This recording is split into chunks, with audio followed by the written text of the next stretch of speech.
কি ব্যাপার বৌমা, গ্যাস জ্বালিয়েছো কেন? কিসের জন্য? বাইরে উনানটা আমি কিসের জন্য বানিয়েছি? তাহলে গ্যাসটা আপনি রেখেছেন কিসের জন্য? আজকে তো 5 বছর ধরে গ্যাস রেখে দিচ্ছেন, একদিনও তো ধরাতে দিচ্ছেন না। হবে না হবে না, গ্যাস খরচা করা হবে না। যাও উনানে গিয়ে রান্না করো। আরে উনানে রান্না করতে করতে মুখ চোখ সব কালি হয়ে গেল। শোনো তো, মুখ চোখ যতই কালো হয়ে যাক না কেন, আমার গ্যাস যেন না ঘোরায়, বুঝেছো? তাহলে গ্যাসটা কেন রেখেছেন? গ্যাসটা তো আমি লোকের জন্য রেখেছি, লোকে যেন দেখে বলে যে আমার বাড়িতে গ্যাস আছে, বুঝেছো? তাই বলে কি তোমাকে রান্না করতে বলেছি? এত কিপটা আপনি, আমার কিপটা কোথায় যাবে? গ্যাসে রান্না করছো তো ঠিক আছে, আবার সিঁদুর আমার এতখানি পড়েছো, হ্যাঁ? সিঁদুর ফুরিয়ে গেলে তো আবার আমার কাছেই এসে বলবে, মা মা সিঁদুর কেনার পয়সা দাও। শোনো বৌমা, অল্প করে সিঁদুর পরো, বুঝলে তো? না হলে পেরেক দিয়ে তোমার সিঁথির মধ্যে এমন আমি ফুটো করবো না, দেখবে তোমার সিঁদুর পড়া বের হয়ে যাবে।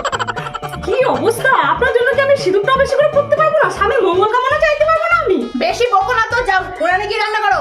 হ্যাঁ যাচ্ছি। আপনি যখন যাবেন না নবদ্বীপে, তখন গ্যাসটা নিয়ে যাবেন সাথে করে। হ্যাঁ হ্যাঁ নিয়ে যাবো নিয়ে যাবো, চিতাই নিয়ে যাবো। এদের জন্য আমি এত কিছু করি, তাও একবার আমার নাম বলে না।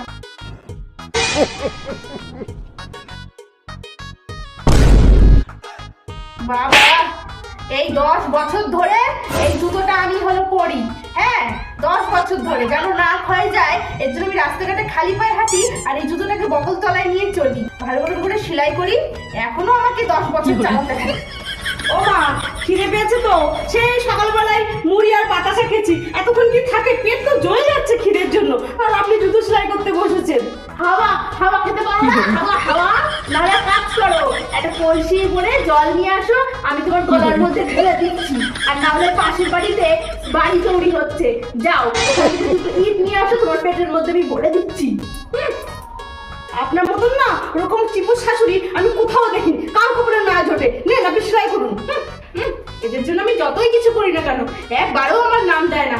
আরে সব তো তোমাদেরই থাকবে নাকি? হ্যাঁ, আমি চিপোস, আমি চিপোস।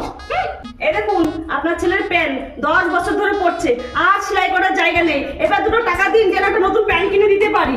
এই যে জুতোটা দেখতে পাচ্ছ, এই জুতোটা আমি 10 বছর ধরে চালাচ্ছি, এখন আমি জুতোটাকে সেলাই করছি। হ্যাঁ, রাস্তাঘাটে আমি খালি পায়ে হাঁটি, খালি পায়ে, আর এই চটিটাকে এরকম বগল তলায় নিয়ে হাঁটি। আর তুমি এইটুখানি ছিঁড়েছে বলে তুমি আমার কাছে আবার টাকা চাইতে এসছো? দাও আমাকে প্যান্টটা দাও, আমি ঠিক সেলাই করে দেবো।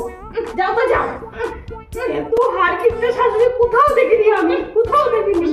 এই বাড়িতে থাকবো না, এই সংসার করবো না আমি। যা এই শোনো, এটা যাবে কিন্তু, হাতে করে কিন্তু যাবে না, বলে দিলাম। কি করে? আই বাবা বাবা, কি অবস্থা!